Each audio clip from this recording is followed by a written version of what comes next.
자, 개념어 피시면 됩니다. 개념어는 자, 오늘은 1강하고 2강을 같이 나가요. 자, 1강에서 나갈 거는 객관적 상관물과 감정의 일입니다. 객관적 상관물, 감정의 일 아시나요? 네. 네. 자, 그래서 객관적 상관물은 뭐죠? 감정을 직접적으로 서술하는 것이 아니라 어떤 상황의 특징이나 모양, 행동 등의 예를 들어서 자신의 감정이 감정적으로 담아내는 네, 잘 읽었어요. 그러니까 이 포인트는요. 화자의 정서를 표출하는데 슬프다, 기쁘다 이런 얘기가 전혀 없이 어떤 대상물을 통해서 그 정서를 강화시켜 주는 것을 객관적 상관문입니다. 그러니까 일단 화자나 자 문학 작품에 다 나오거든요. 시에서는 화자죠, 소설에서는 인물이죠. 얘네들의 정서가 이미 나와 있는 상태에서 어떤 대상물을 통해서 이 정서가 심화를 못 그리냐? 심화를 시킬 때 이걸 객관적 상관물이라고 합니다. 자, 내가 답답한 상황이에요. 답답한데, 자, 하늘을 봤어. 하늘이 어때? 하래. 파래. 하늘은 파란데 나의 가슴은 답답해. 대조되죠? 네. 답답한 그 마음이 더 심화될 수 있지. 야, 날씨가 이렇게 좋은데 나는 왜 이렇게 답답해? 객관적 상관물입니다. 자, 반대로 나의 정서 상태와 똑같이 하늘이 흐려요. 흐리멍텅해. 나의 답답한 마음처럼 저 하늘이 흐려. 그러면 그걸 보고 또 심화가 상승되겠죠. 정서가 상승되겠죠. 그러면 역시 객관적 상관입니다. 그러니까 여기에서는 화자의 정서와 일치하거나 반대 불일치가 되거나 무조건 화자의 정서와 연결이 돼서 심화를 시키면 객관적 상관물입니다. 자, 그리고 이제 감정이입은 뭐야? 감정이입은 화자의 정서가 대상물에 투영이 되어 있을 때, 그 감정이입이요. 자, 관계를 아셔야 되거든요. 자, 모든 객관적 상관물은 감정이입이 될 수 없어요. 근데 모든 감정이입은 객관적 상관물이에요. 그러니까 다시 말해 어떤 관계를 가지고 있어요? 객관적 상관물이 전체 집합이에요.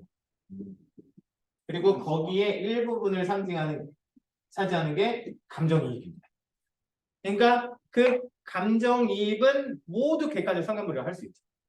근데 모든 객관적 상관물은 감정이입이 될 수 없죠.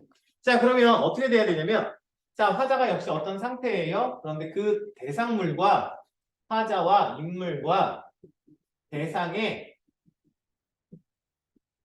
정서가 일치할 때 그때 감정이입이 됩니다. 자, 불일치예요. 반대가 돼. 그러면 감정이입이라고는 하지 않습니다. 정서가 투영돼 있다고 할지라도. 자, 그러니까 이런 거예요. 내가 지금 되게 배가 고픈 상황이야. 학원에서 수업 들으라고 꼭 참고. 왜? 밥 먹는 것보다 수업 듣는 게 좋으니까. 네. 근데 밖에 딱 나갔는데 너무 배가 고픈데 저기서 꼬마애가 붕어빵을 먹고 있어요. 그러면 그걸 보고 나의 배고픔이 더 심화가 되겠죠. 그러면 객관적 상관물입니다. 자, 저 붕어빵 먹고 싶다. 먹고 싶은 붕어빵. 객관적 상관물. 감정이입이라고 하지 않아요. 그래서 내가 배고파서 너무 슬퍼요. 돈이 없는 상황이에요. 그래서 저기 슬픈 붕어빵 나를 보고 가네. 라고 했어요. 자, 그러면 붕어빵도 슬프네요. 붕어빵도 슬프고 나도 슬프죠. 똑같네요. 그러면 감정이입이 됩니다. 자, 그런데 돈 없는 나를 비웃고 가는 저 붕어빵. 반대로. 그러면 정서하고 다르죠? 그러면 감정이입이라고 하잖아요. 자, 이해되시나요? 그렇죠. 객관적 상관물만 됩니다. 자, 그래서 거기 1페이지에 보시면 얘의 객관적 상관물 밑에 자 장지문 밖 마당가에 작은 시자나무 한 그룹 한낮의 땡볕을 견디고 서 있었다 이렇게 말하고 있어요. 자, 이청진의 눈길의 한 부분인데 나는요 엄마를 노인이라고 불러요.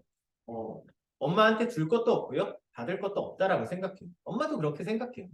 근데 모처럼 만나러 왔는데 이날만은 달랐어요. 이날만은 갑자기 지붕을 새로 바꾸고 싶다는 거예요. 엄마가. 네. 사실 이게 두 가지가 살고 계시거든요. 지붕을 새로 바꾼다는 얘기는 결국 집을 새로 짓는다는 얘기입니다.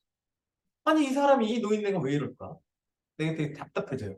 근데 옆에서 한술 더 떠서 아내가 그 빨리 해드리자 막 이런 얘기예요.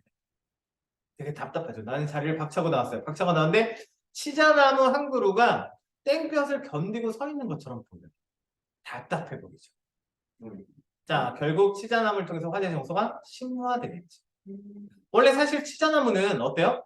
햇볕을 받으면 좋은 거라고. 어때요? 막 이렇게 광합성 하는 거죠. 네. 그런데 나의 정서를 심화시키는 존재로 기능하기 때문에 객관적 상관물이라고 할 수 있습니다. 이렇게 되는 거예요. 소설에도 등장해요. 자, 반면 아래쪽에 감정이입 보시면 우러라세요. 자, 관동별곡, 청산별곡의 한 부분이거든요. 아시는 분은 아시겠지만 주된 정서는 고독, 체념, 슬픔의 정서입니다. 자, 근데 우러라세요라고 했어요. 자, 너와 씨름한 나도, 너보다 씨름 많은 나도. 자, 나 씨름 근심 걱정이죠? 새도 씨름 근심 걱정이죠? 둘의 정서가 일치하네요. 화자의 정서도 심화시켜주고 있죠? 그러니까 객관적 상관물, 감정이 둘 다 됩니다. 자, 이렇게 이해하시면 돼요. 자, 그러니까 이제 객관적 상관물들은요, 결국 자연물들이 뭐 눈에는 뭐밖에 안 보인다. 그런 식으로 전개가 돼요. 자, 여기도 보시면, 자, 왕방현의 시조거든요. 자, 그 왕방현이라는 사람이 단종을 유배를 시키고 돌아오는 길에 지었다라는 시조예요. 그래서 천만리 머나먼 길에 고우님이었고 고우님이 단종입니다. 고우님과 이별하고 내 마음 둘 데 없어 내가에 앉아 있으니 저 냇물도 내 안과 같아서 자 동일화시키죠? 자 그러면서 울면서 밤길을 흘러간대요. 나도 울고 냇물도 울고 모두가 울고 있네요. 자 일치하네.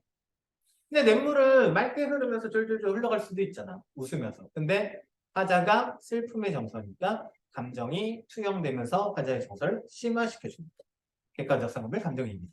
그러니까 결국 화자의 심리에 따라서 다 다르게 느껴집니다. 그러니까 뭐 눈에는 뭐밖에 안 보인다. 이렇게 보시면 돼요. 자, 그래서 여기서 실질적으로 여러분이 찾는 거일 거거든요. 그래서 연습 문제에 보시면 여기에 6문제 있는데 1, 2, 3번은 제가 할 거예요. 그리고 나머지는 여러분이 할 겁니다. 자, 1번 보시면 헐헐 나는 저 꾀꼬리. 자, 꾀꼬리는 어떤 상태인가요? 암수 서로 정답구나. 자, 꾀꼬리가 어떻게 있어요? 정답게 있어요. 그러니까 얘네는 즐거움의 정서를 가지고 있죠. 근데 외로울사 이내 몸은 나는 어떤 정서를 가지고 있어요? 고독의 정서를 가지고 있죠. 그러니까 꾀꼬리하고 나는요 어떤 상황이에요?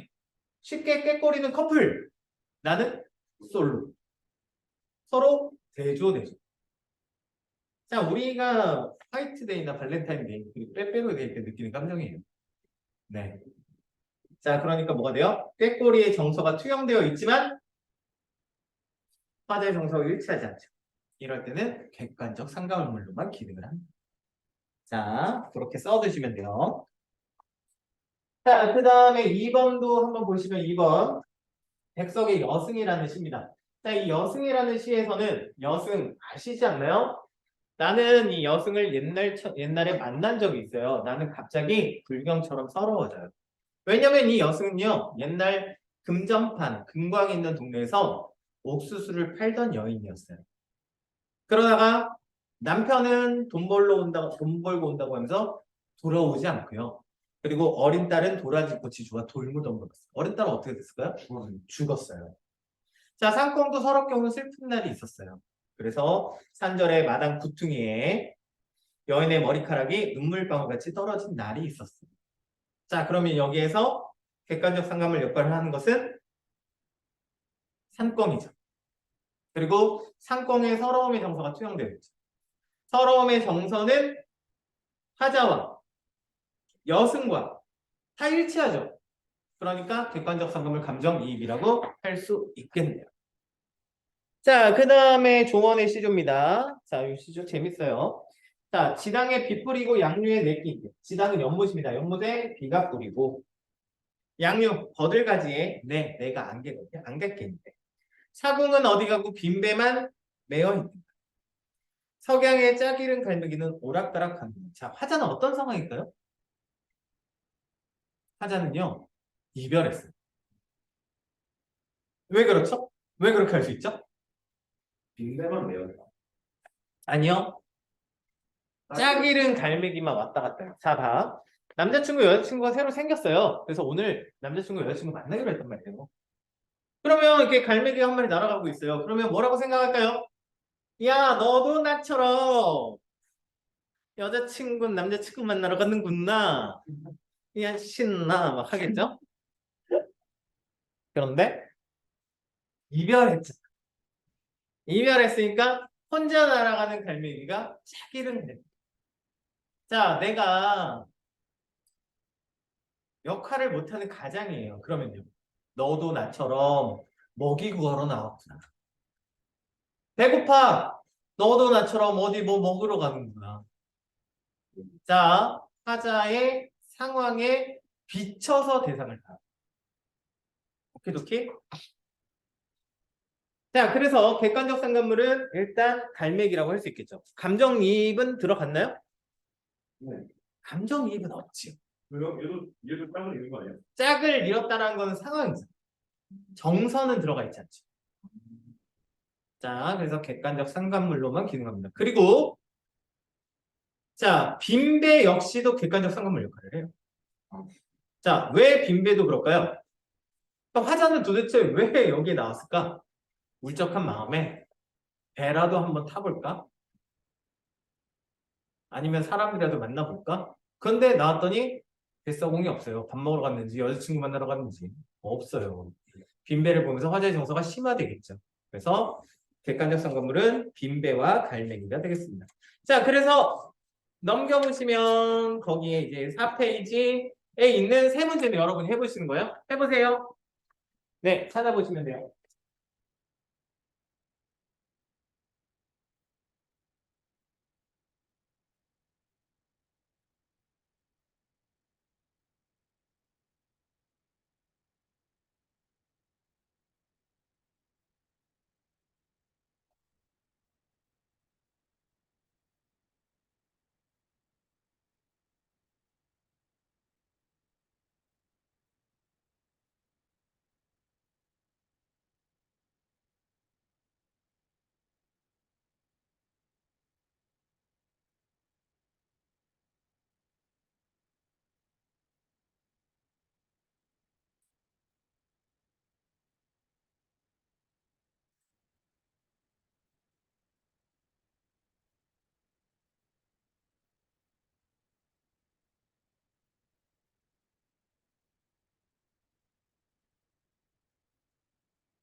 자, 다 하셨네요. 자, 바로 가볼게요. 자, 4번은 쉽게 찾으실 수 있었죠. 네.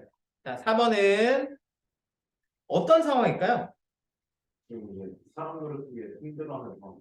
자, 그게 힌트가 이행에 있어요. 무궁화 온 세상이 이제 망해버렸어. 무궁화는 뭘 상징해요? 어, 어느 나라의 꽃? 우리나라. 우리나라의 꽃. 저희란 말 쓰면 안 돼. 저희를 쓰면 나를 배제시키는 거잖아요. 저를 외국인을 만드는 거예요. 네. 그래서 어쨌든 자, 조선의 망함을 안타까워하는 거예요.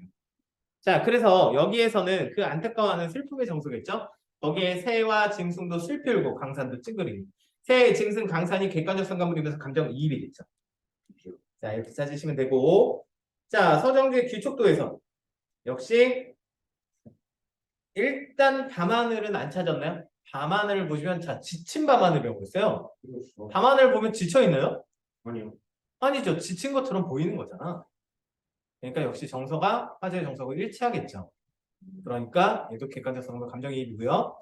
자, 그리고 새라고 찾았을 텐데 사실은 귀촉도가 새 이름이에요.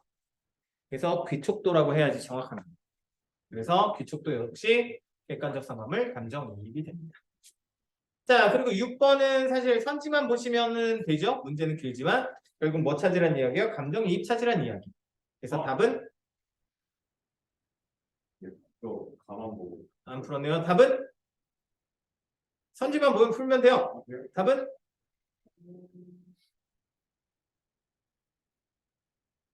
5번이죠. 5번이 되죠.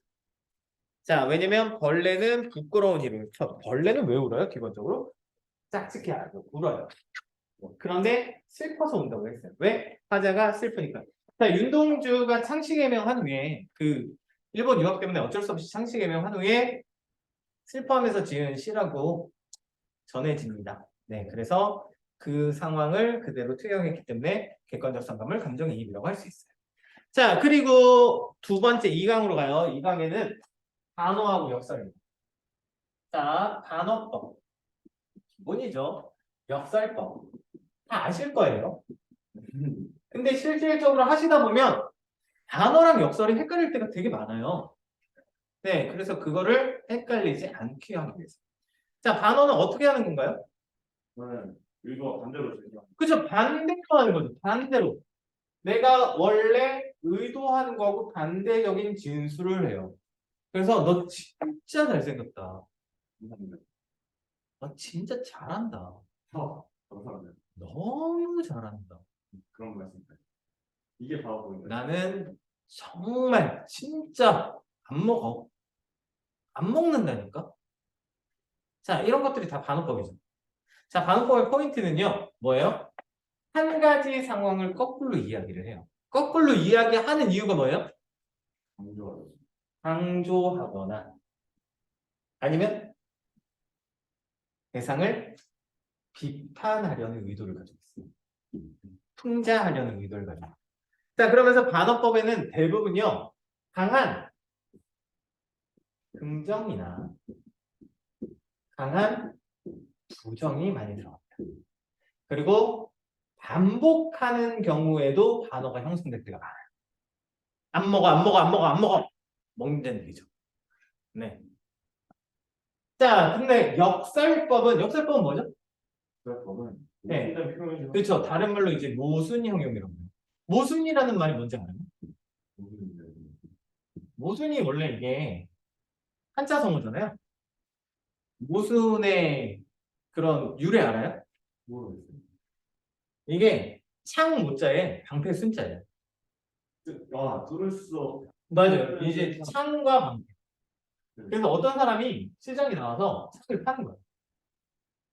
그래서 이 방패로 말하면 날카롭기가 그지없어서 어떠한 방패도 다 뚫을 수 있습니다.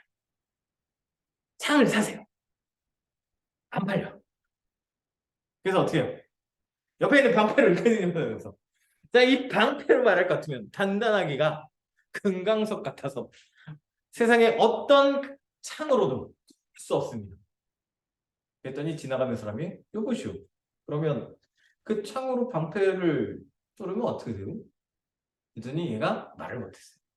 그러니까 논리적으로 앞뒤를 맞지 않는 것을 이제 모순이라고 해요. 그러니까 여기에 이제 나왔죠. 자, 역설은 두 가지의 경우가 있거든요. 자, 첫 번째 경우는요. 속성적으로 어떤 거를 내재하고 있어요. 근데 그거하고 대치되는, 그러니까 양립할 수 없는 것을 나열하는 거예요. 자, 그게 뭐냐면 뜨거운 냉면. 냉면은 차가운 속성을 가지고 있죠. 거기에 뜨거운 냉면이 존재할 수 있나요? 없어요. 근데 의미는 알겠죠? 네. 야, 요즘 핫한 냉면이야. 요즘 뜨거운 냉면이야. 야, 이건 당연히 참 뜨거워. 자, 인기 있다 뭐 이런 얘기죠. 그러니까 역설법을 통한 거예요. 자, 그래서 이런 것을 통해서 뭐예요? 강조하는 방법입니다. 자, 시에 나온 표현으로 하시면 자, 소리 없는 가장 유명한 표현이죠. 그러니까 아우성 자체에 엄청나게 소리 지르는 게 내재되어 있어요. 근데 거기에 소리가 없어요. 있을 수가 없잖아. 양립할 수가 없어요. 이 모순처럼. 자, 이런 방식이 역사예요. 그리고 또 하나. 대부분 긍정적인 단어들은요, 긍정적인 걸 수식해요. 근데 긍정적인 단어가 부정적인 애를 수식해요. 다시 말해 플러스 요소를 가지고 있는 애가 마이너스 요소를 수식하거나 아니면 반대되는 거야. 부정적인 애가 긍정적인 것을 수식하는 형태로 올 때 이게 역사일 거예요.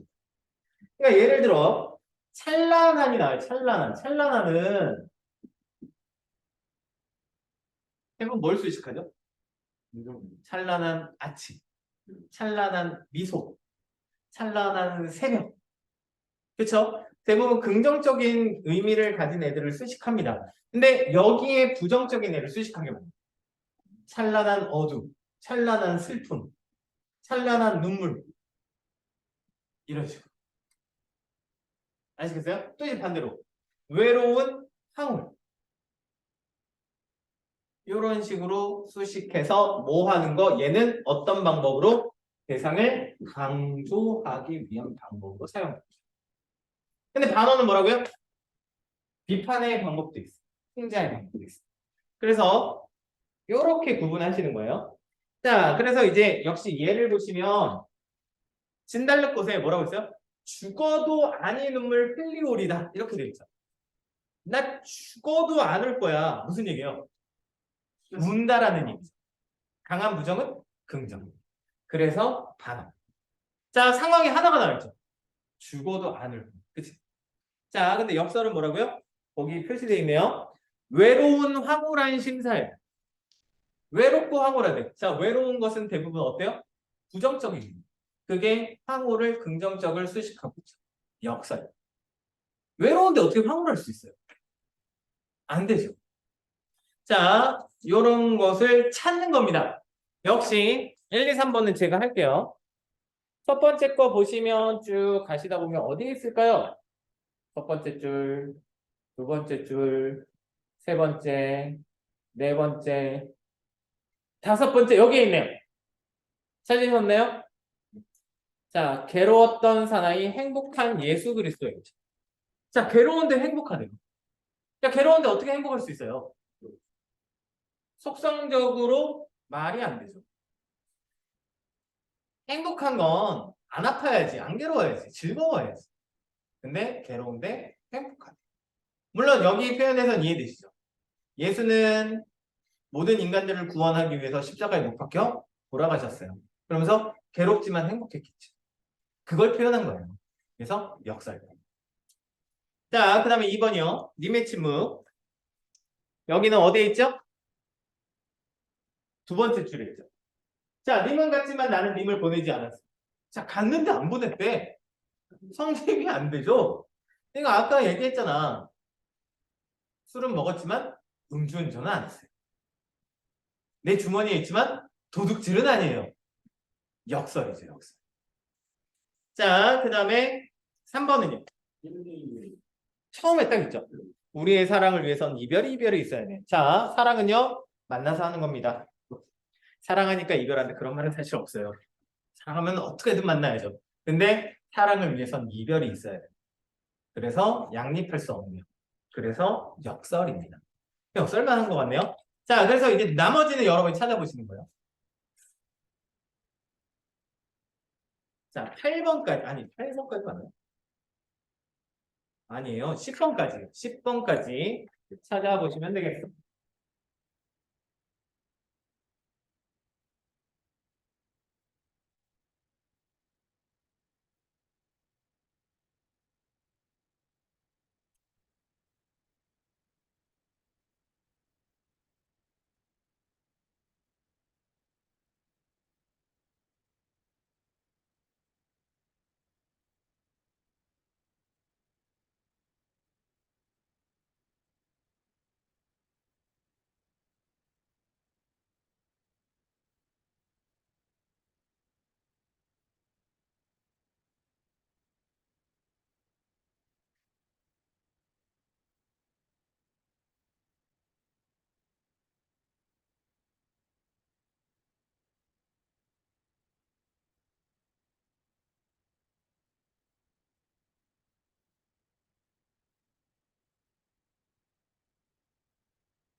자, 다 하셨나요? 자, 4번. 4번 쉽게 찾을 수 있죠?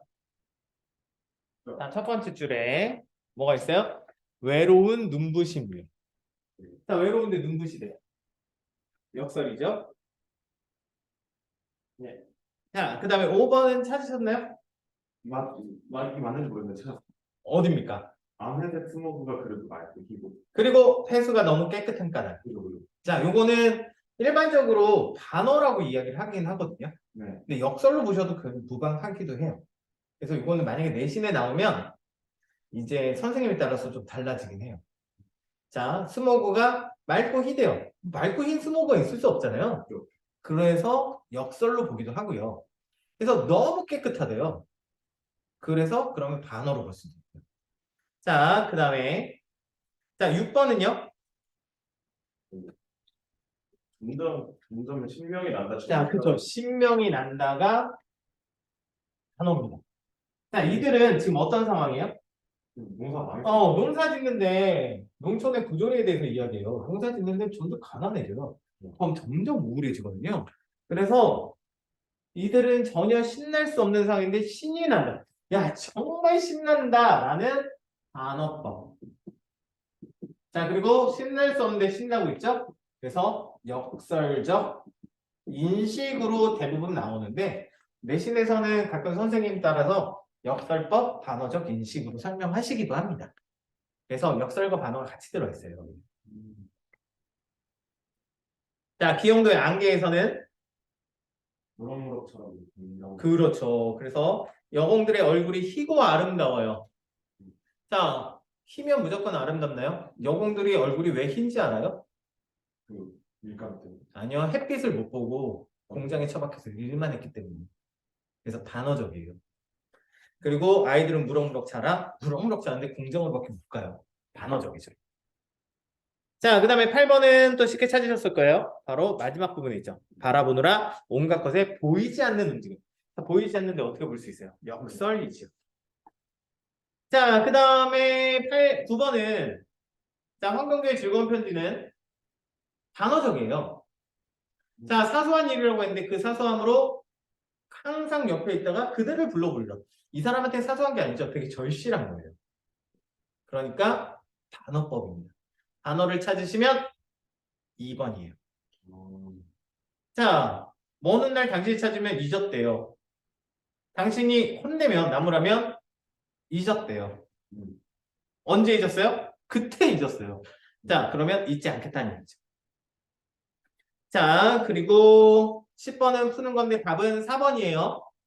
근데 요거하고 관련해 갖고요. 역설적인 표현만 찾아봅시다. 역설을 찾으시면 어디에 있을까요? 맨 처음에 맨 처음에 있어요?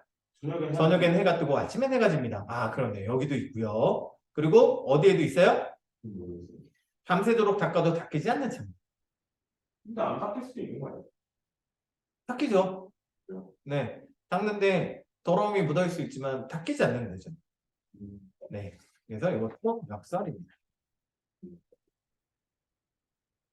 자, 그러면 여기까지 끝. 예. 아, 자, 여기서 개념어 끝. 그냥 재밌네.